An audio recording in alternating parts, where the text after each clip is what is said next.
ब्राह्मण का कौन सा वेद है। अब अगर हम इस बात पर बोलेंगे तो निश्चित ही काफी लोग तो स्वतः ही नाराज हो जाएंगे। पर चलो कितने दिन जीना है, भगवान को साक्षी रख करके मेरी समझ से मैं सत्य बोलने का प्रयास करूंगा। जो ब्रह्मांड को संवारता है और यजुर्वेद वेद के अनुरूप मनुष्य को सीख देता है, उसे सज्जनों ब्राह्मण कहते हैं। तुलसीदास जी ने भी कहा है कि सोचिए विप्र जो वेद विहीना और तज निज धर्म विषय लवलीना। ब्राह्मण वही है जो वेद पढ़ता है और वेद के अलावा जिस चीज को ब्राह्मण ने जिन ग्रंथों को अपनाया है उनसे ब्राह्मण का बहुत मान कम पड़ गया। ये दुख का विषय है, ये मखौल का विषय नहीं है। एक राजा के लिए लाखों रईत दर्शन के लिए तरसती थी और वही एक वेद पाठी ब्राह्मण के लिए लाखों राजा तरसते थे कि इस गली से हमारा ऋषिराज आएगा। वो मान था ब्राह्मण का। आज देख लो, क्योंकि जो वेद पढ़ने वाले ब्राह्मण का आज भी मान है और जो बनावटू मानव गणित जितनी भी पुस्तकें लोगों ने अपने मतलब के लिए बनाई है, मैं नाम नहीं लूंगा क्यों लोगों को बहुत दुख हो जाएगा। दयानंद सरस्वती ने वेद और वर्ण व्यवस्था पर बोलते थे तो बेचारे को 24 बार जेर दिया और फिर 25वें बार जोधपुर में जेर देके मार दिया। मेरी तो एक बार जेर सहन करने की क्षमता नहीं है सज्जनों, तो मैं कैसे सत्य बोलूं। और इधर गाय और गले पड़ गई। बाकी बात रियल है। ये ब्राह्मण बहुत पूज्य होता है। अब ब्राह्मण के ऊपर लग गया पंडित का, तो मेरे ख्याल से कोई ब्राह्मण मानना रे भाई, ब्राह्मणों पहले हाथ जोड़ लेता। तुलसीदास जी ने ऐसे ही जोड़ा था कि ब्राह्मण उसे कहते हैं जो ब्रह्मांड को संवारता है, उसे ब्राह्मण कहते हैं। और जो पिंड को संवारता है, मतवाला होता है, घी गणवार कौन नंबले हौस जरकड़े, उसको पंडित बोलते हैं। अब क्या पढ़ना चाहते हैं विचार कर लेना। आपने ही तो कहा और मैं आपके खिलाफ बोलूंगा तो ब्राह्मण तो नाराज होने ही वाले। इसलिए हे ब्राह्मणों, अगर तुम जीवन में कुछ करना चाहते हो, अपने आत्मा को परमात्मा से मिलाना चाहते हो, और जिन्होंने आपको आदर की दृष्टि से देखा, आपको देवताओं के दर्जे से ऊपर आपकी मान्यता रखी, हर इंसान छोटे से बड़ा ब्राह्मण को आसन दे के बैठेगा, उन अगर ऋण को उतारना चाहो तो वेद का प्रचार करिए और ब्रह्मांड को संवारिए। और गाय के घी से यज्ञ कीजिए, भैंस के घी से और बाजारी घी से। ब्राह्मण का धर्म नहीं है वो आहुति दें। ब्राह्मण धर्म बहुत ऊंचा है। और ये सारा संसार जो बिगड़ रहा है, संसार में विकृतियां आ रही है, अगर ज्यादा ओढ़वे का अधिकारी है तो ब्राह्मण है।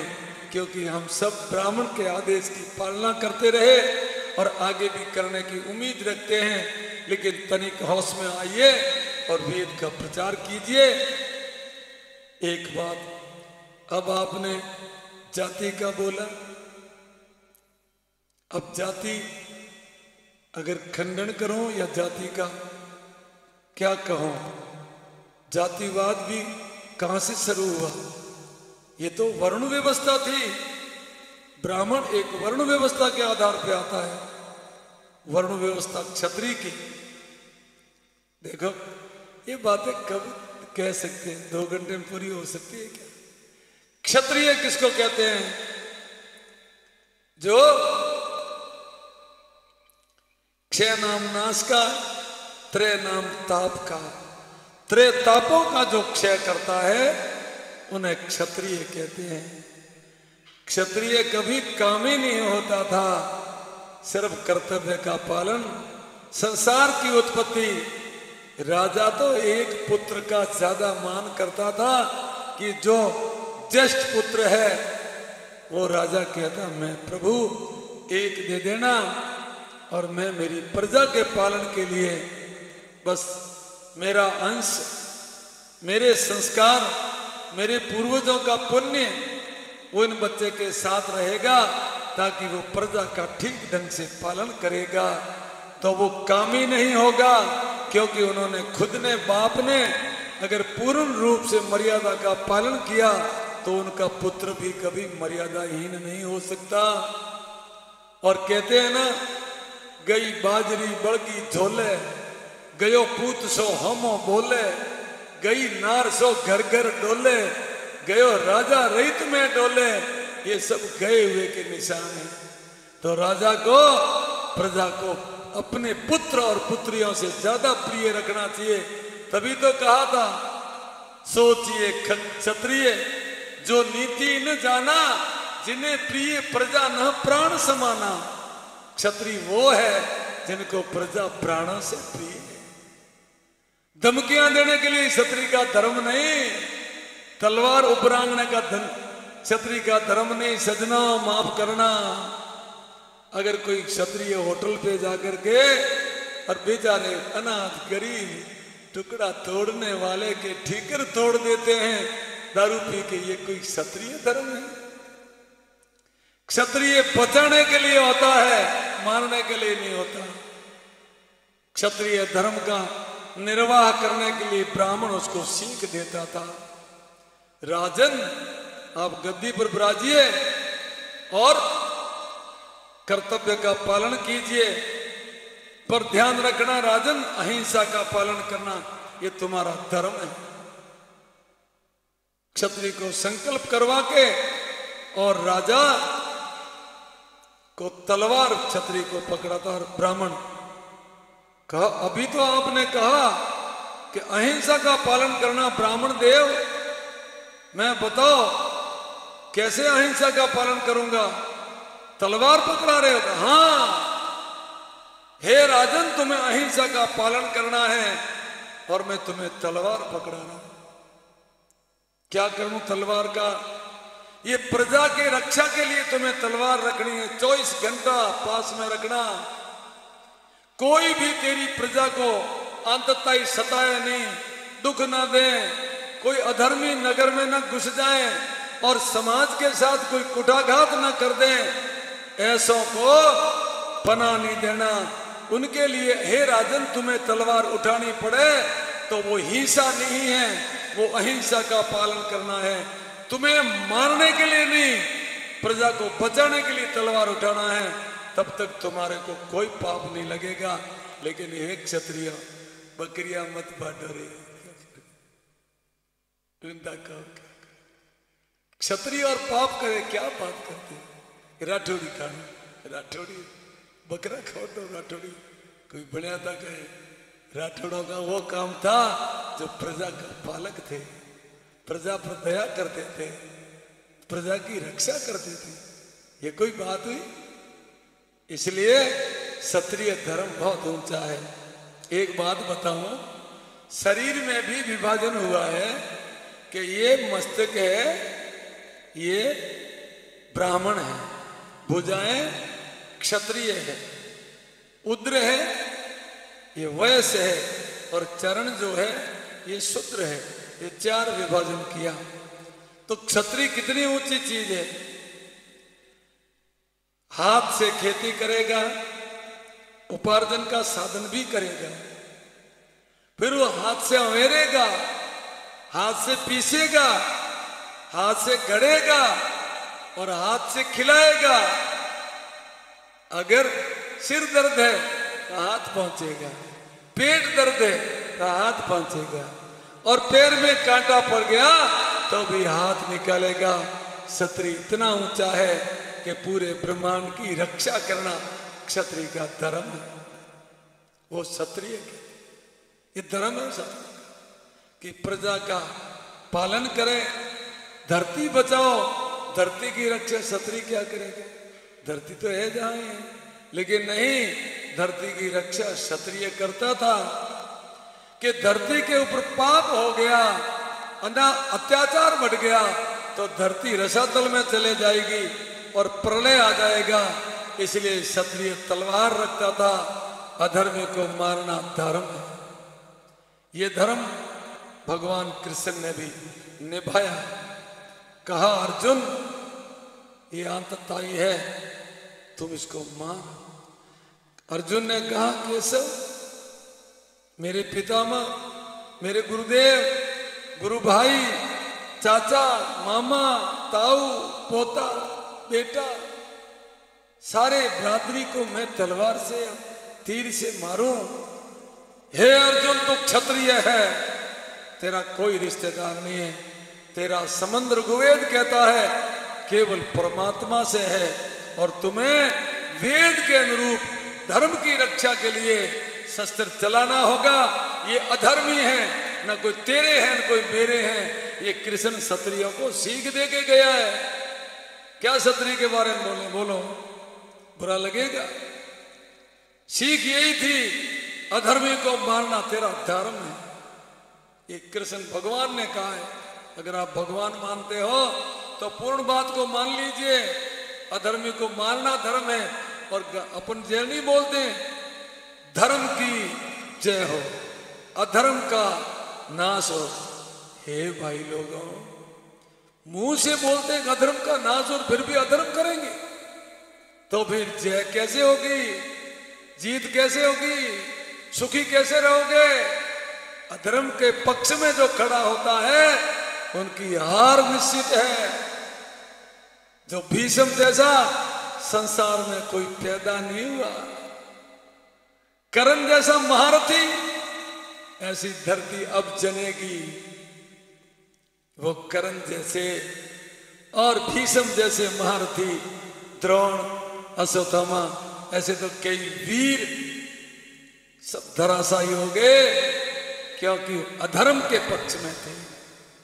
इसलिए सजना, अधर्म के पक्ष में कोई हाहाकारा मत भरना, नहीं तुम मिट जाओगे। केरू कैसे मिटे? सजना, अनीति से जात है राज तेज हरुवंश।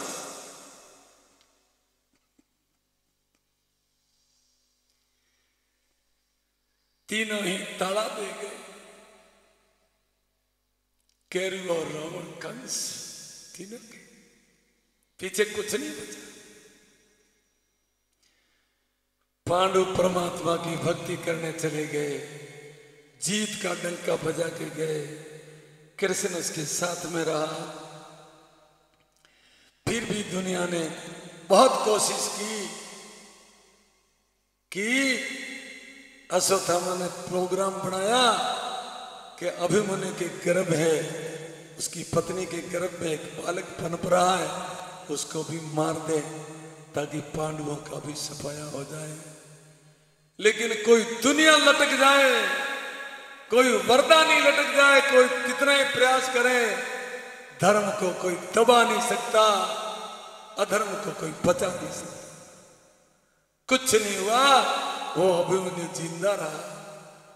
और वो अभिमन्यु की कहानी सिर्फ अभिमन्यु से, परिषद से सारी कहानियां बनी। भागवत भी परिषद के पीछे बनी है। जिनके बाप दादा का इतिहास अच्छा है, उनके पोतों का भी इतिहास कोई पाप की पुस्तक में नहीं लिखा जाएगा। भागवत के ऊपर के सिरे में किसका नाम लिखा हुआ है? अभिमन्यु के पुत्र परिषद का। कई मारने को कोशिश कर ली, उसका बीज कोई नष्ट नहीं करता, और पापी का बीज कभी बच नहीं सकता। सजना, एक छोटी सी कहानी। एक हंस और हंसनी दोनों ही मानसरोवर से उड़े। पता नहीं उनको कहां जाना था। ऐसा कोई चलते चलते बीहड़ बन आया। बीहड़ में आकर के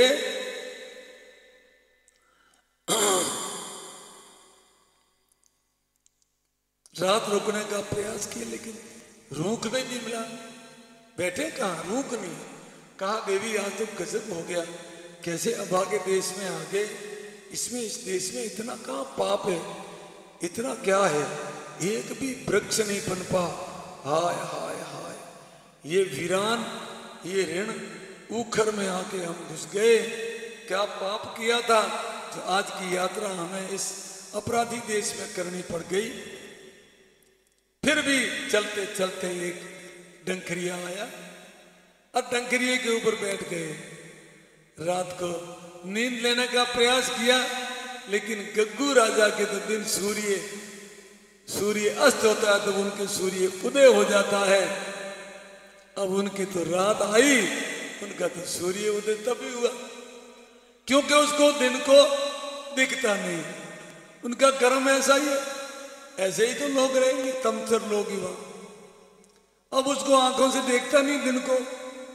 अब दिन को आंखों से नहीं दिखता हो तो कोई सूर्य पे अगर कोई नाराज हो जाए तो कोई सूरज जी का दोष तो है नहीं भाई, गग्गू राजा के आंखों का दोष है।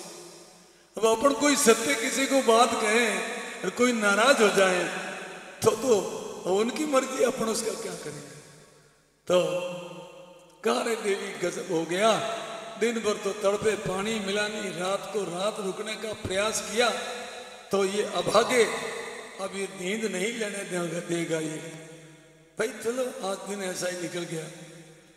ऐसे हाँ देवी, तब मैंने कहा था ना कितना पापी इलाका है, ये देखो पूरा वीरान पड़ा है। ऐसे गग्गूड़े रहते हैं वहां तो वीरान ही होगा ना। गग्गूड़े को बेटे को ऐसी रीस आई, ओ फूकी जो ठीक। सुबह देखे शाम सवेरे उड़ने लगा, और उड़ने लगा तो उसको पकड़ दिया। गग्गूड़े ने कहा कहाँ जाता है? क्यों? मैं मेरा जाता हूँ, रात भर तो तूने नींद नहीं लेने दी, अब क्यों रोक रहा है? कह रोक रहा नहीं है, तू समझता नहीं है अभी तक, ये हंसनी मेरी है। अरे थारो कड़ो मोंडो है थारो, हंसनी तो मत के दुष्ट यहाँ कहने लुगाई मारी तो ही बात जमे। हूँ हंसलो ना हंसली, तू के हंसली मारी, इतरो अन्याय करे, इतरो अत्याचार। खबरदार है, ज्यादा लपालप मत करे। पंच बुलाए लोला, डगो खोल। अरे मरे नो डगो ही गोवाए के डगो दुगो करी हमें वो आ क्यों सकेंगे। तो भाई बोला पंचान वो राजी हो बाबरो के भाई पंच आए जन मना छुड़ाए दे, मारा न्याय कर दे। आया सा पंच बेटा चौधरी साहब, हे भगवान थारी गाय आज रे पंचों करो पल्लो मत पाड़े। आंखों बात करी बिजड़ गए,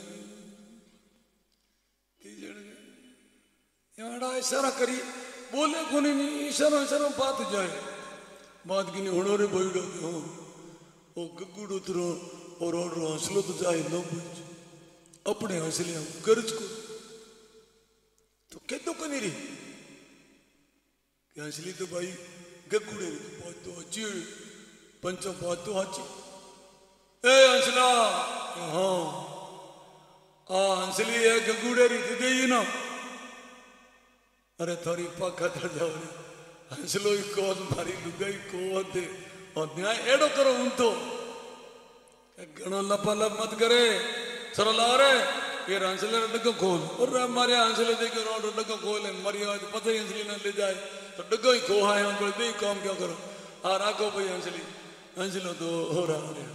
अरे गग्गूड़ो लारे नाटो के मुर्दा जावे के थे करे भाई कई मोंगे रात ने नींद आउन दिनी कोनी तेरा उम्र तो रात में बैठो रहे पौनी हटे मिलियो कोनी और लुगाई मारी खोली हमें तू कहीं चावे है भाई हमें कहीं चावे क्यों रोंदे। अरे क्या तू ठहर हूँ कर्मो ला थारी हंसली में ठहरेगा नहीं तो ठहरी थारी ली जा हंसली थैंक राते क्यों कहो तो कि गग्गू राजा एड़ा रह जाना आभिरान रे थे पंचायती हुणी के मैं हुणी पंच केड़ा के पंच तो बाबू बचाओ जेड़ा तो गेलिया एड़ा खुटोड़ा पंच में नहीं झूठा जो को धरती वीरान रे और झूठा पंच वेनी हमारी औलाद आप पहले प्लान करके जाए भी क्योंकि मर गया तो अधिकार जमीरा भागीदार बनी हो तो पापरा भागीदार बनना पड़िए और पापरा भागीदार झूठे पंचायतार भागीदार बनया तो जमीनों भी बिक जाए ये कण और आदि पहली प्लान करे दूर थोड़ो पाप थोड़े कंधों में रखो वे तो ए जाओ। फिर भी लोग इतना पाप कर रहे हैं, जानते हुए भी झूठी पंचायतियां कर रहे हैं। इसलिए सज्जनों, कोई मेरी आवाज सुनते हो तो दया करना अपनी औलाद पर, दया करना अपने राष्ट्र पर, दया करना उन गरीबों पर जो झूठी पंचायती मत करना।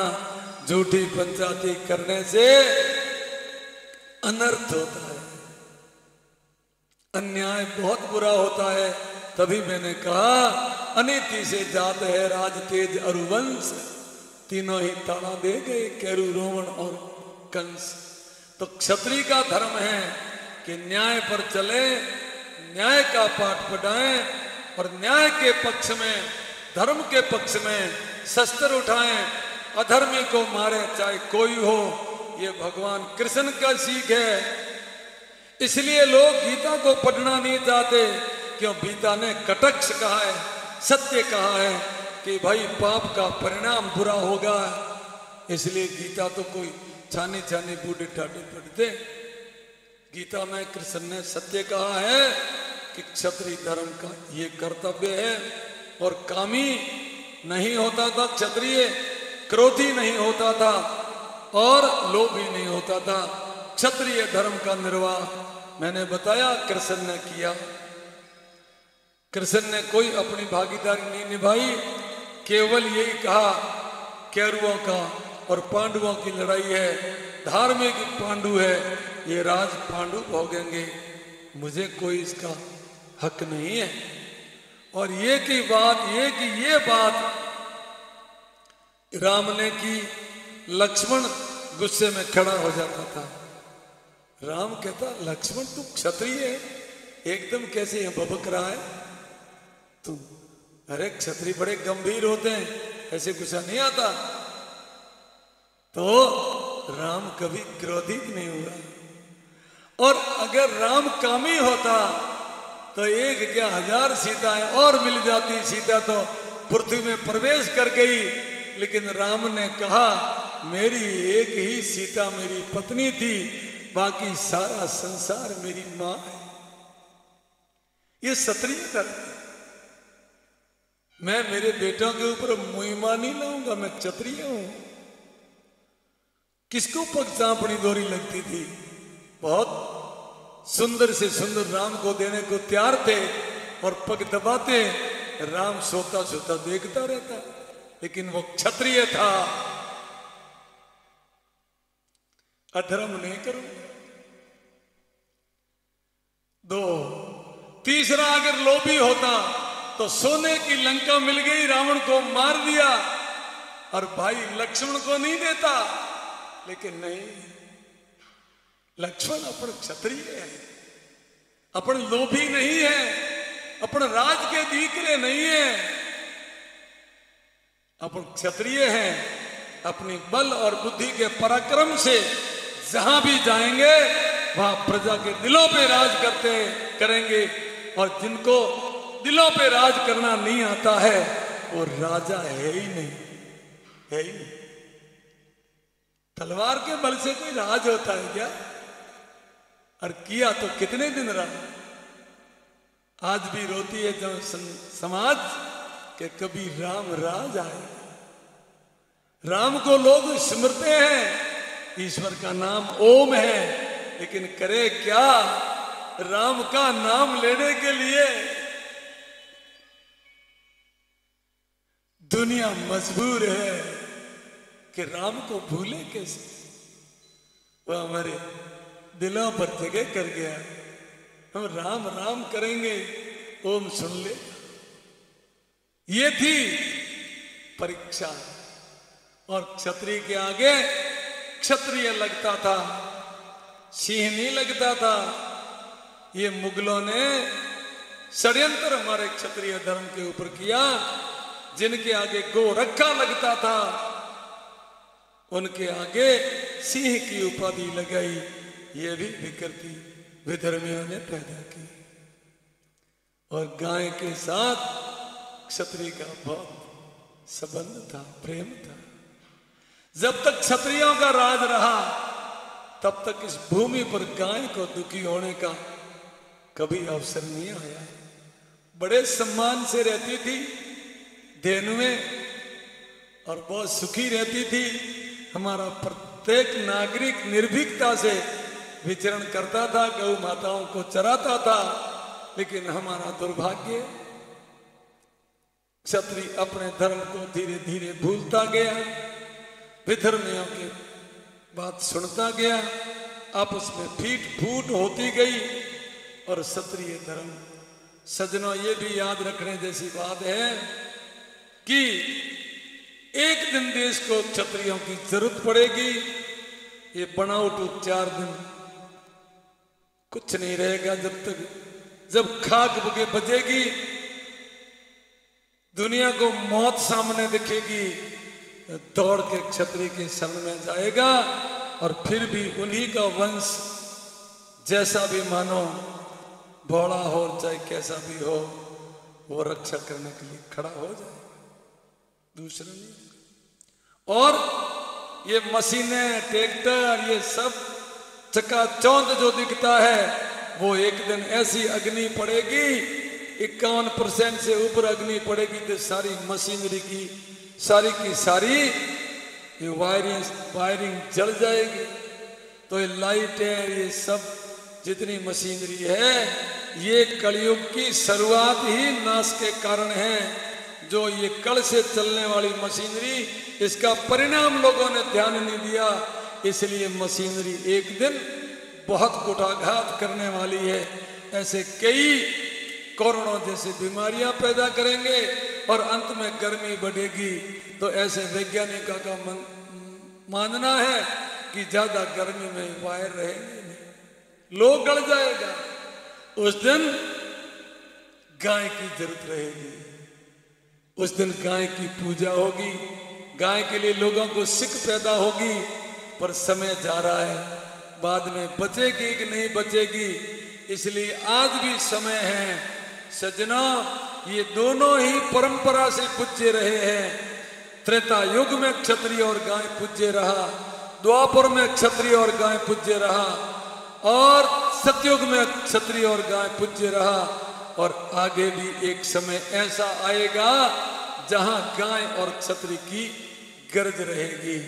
तो क्षत्रियों का भी धर्म है कि प्रजा को ठीक तरह से अपना मान करके पालन करें, उनकी हर पंचायती में न्यायपूर्वक आगे रहें, तो सने सने फिर वही राज आने वाला है।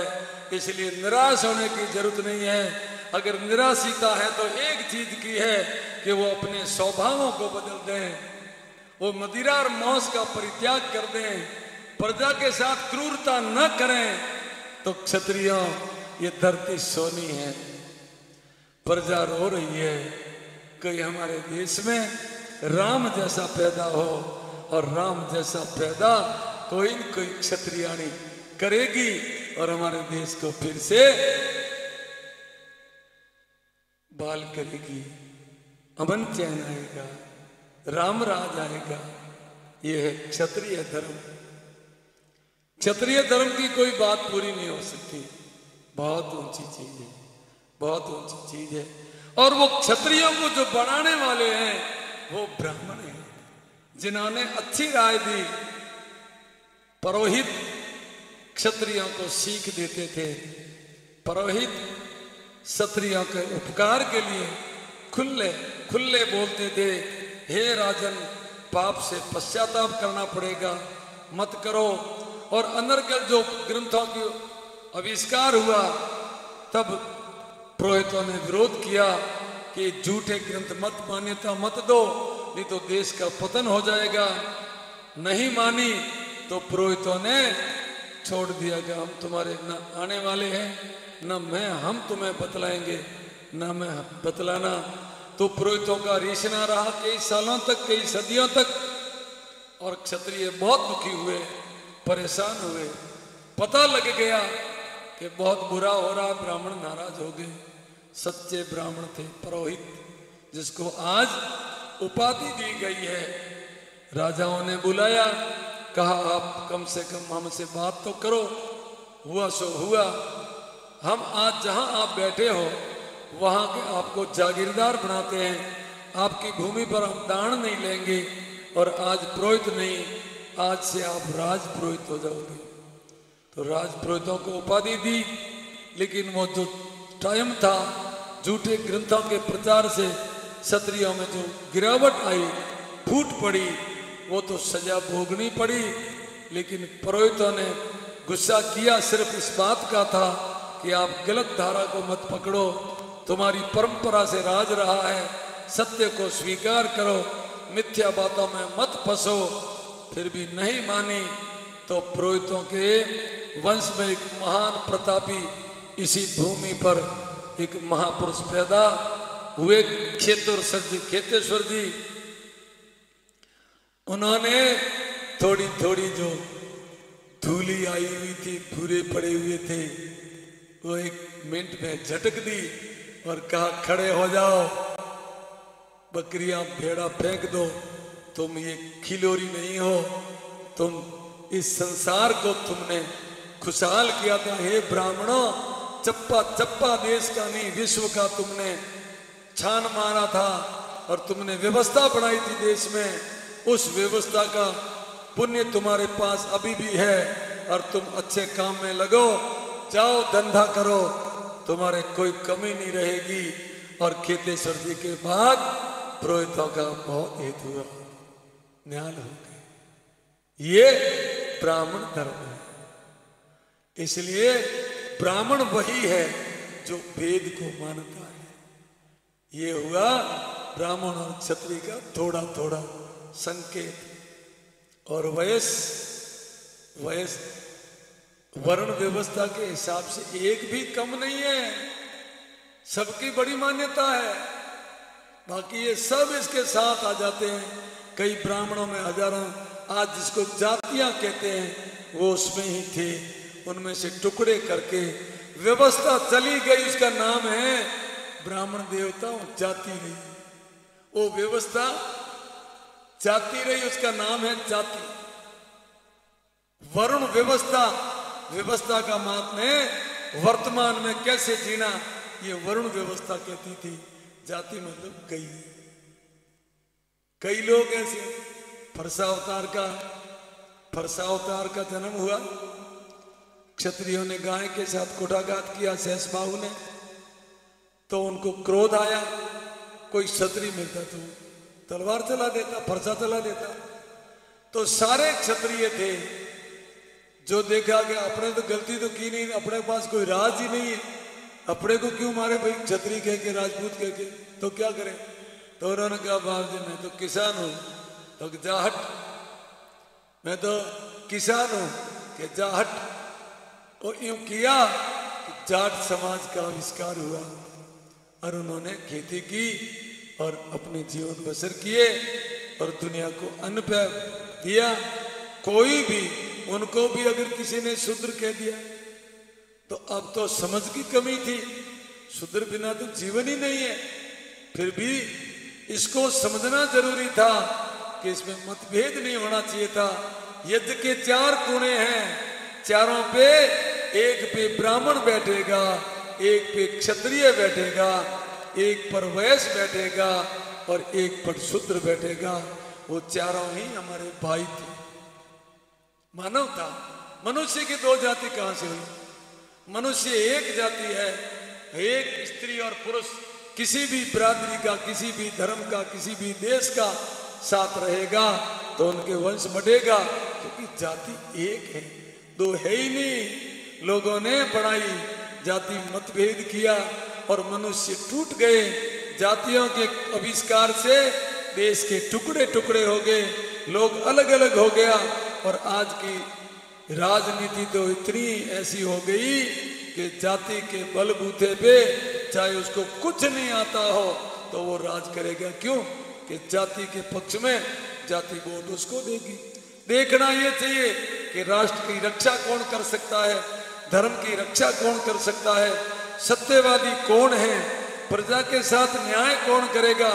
उनको वोट कौन दे भाई? उनका तो वोट ही नहीं ज्यादा, उनकी तो बेचारों की कोई मान्यता नहीं है। इसलिए जातिवाद से नुकसान हुआ, वर्ण व्यवस्था से फायदा हुआ। ये दो, अब जिन्होंने प्रस्ताव रखा था वो तो चले गए, अब किसका रखा था उन्होंने, वो ब्राह्मण देव कहाँ गए? तो दुर्भावना तो हुई ना, मनुष्य में दुर्भावना होनी नहीं चाहिए, जाति एक है। अब रहा शूद्र, तो मस्तिष्क पकड़ोगे तो लोग धक्का देगा क्योंकि ब्राह्मण है। अगर हाथ पकड़ोगे तो मैत्रीयता हो सकती है लेकिन कृपा नहीं होगी। पेट पकड़ोगे तो लात मारेगा, लेकिन अगर पैर पकड़ दोगे तो इंसान प्रभावित हो जाएगा। अगर शूद्र, जो कम बुद्धि के लोग को शूद्र कहा था, कम बुद्धि के मंद बुद्धि के लोगों को अगर प्रभावित करोगे, राजी करोगे, उसको पकड़ लोगे तो ईश्वर आपके ऊपर कृपा करेगा। इसलिए सब ईश्वर की कृपा के पात्र है। वैश्य अपने धन का उपार्जन करके और धन धर्म में लगाता है, वो वैश्य हमेशा पूज्य है। और कर्तव्य का पालन करें। अगर ब्राह्मण कर्म नहीं कर सकता है, क्षत्रिय धर्म का निर्वाह ठीक नहीं कर सकता है, वैश्य धर्म का धन उपार्जन नहीं कर सकता है, तो उसको कहा मंद बुद्धि का नाम है शूद्र। उसमें इतनी बुद्धि नहीं है, तो सबके सहायक रहते थे, वो सबका छोटा भाई माना जाता था और सबका धर्म बढ़ता था कि शूद्र जिसको कहते हो उनके ऊपर दोनों हाथ रखो, उन पर कृपा रखो, उनकी मदद रखो, उनको शुद्ध बुद्धि दो, उनको पढ़ाओ ताकि उसमें भी बुद्धि आ जाए। लेकिन ऐसा कोई समय आया कि शूद्रों को मत पढ़ाओ और इस हिसाब से 70% लोग अनपढ़ रह गए और भारत में फिर से नैनप आ गई और विधर्मी पनप गए और हमारे देश में हजारों विभाजनों के टुकड़े टुकड़े हो गए। इसलिए हे सजना, जाति की खाई में मत पड़ जाना, अच्छे लोगों का आदर करो, कर्तव्य का पालन करो और जीवन को समझ के जियो। सब हमारे भाई है, कोई गैर नहीं है, सब अपने हैं। अच्छी सीख दो, वो भी साफ सफाई से रहें, शुद्धता से रहें, निर्धन न रहें, तो हमारा देश आगे बढ़ेगा। इन्हीं शब्दों के साथ आगे की कार्रवाई आप लोगों की इजाजत होगी तो फिर कहेंगे विषयों के बारे में, नहीं तो निश्चित शाम को मैं विषयों के बारे में बोलूंगा। जो सब के सब विषय विधर्मियों के कारण, विदेशियों के कारण इस आर्यावर्त में आए और उनकी चाल थी, उस चाल के शिकंजे में हम सब फंस गए हैं। हे सज्जनों, हे मातृशक्ति, हे बंधुओं, सभी को जागना है और हमारे देश को विषम मुक्त बनाना है। जो नुकसान की खाई है विषम, उससे बाहर निकलना है और खाई को बूरने के लिए कुंडा भर भर धूल डालो ताकि वो खाई से हम बाहर निकल जाए। विष्णु के बारे में बिल्कुल शाम को बोलेंगे। आपको क्या किसी दानदाताओं का धन्यवाद बोलिए।